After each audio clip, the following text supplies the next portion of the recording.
कायदे आजम अगर सेकुलर थे तो कायदे आजम इस पाकिस्तान को किला इस्लाम क्यों कहते रहे? अगर कायदे आजम एक लादीनी निजाम चाहते थे तो इस्लामी किले की बात कायदे आजम ने क्यों की?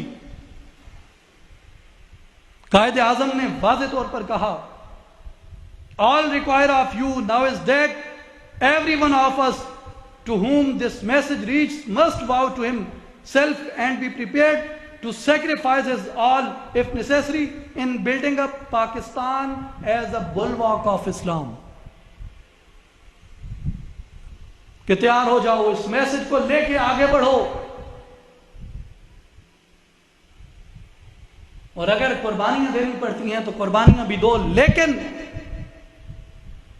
Building up Pakistan as a bulwark of Islam, Pakistan को इस्लाम की फसील बनाना है, सराउंडिंग वॉल बनाना है, किला बनाना है।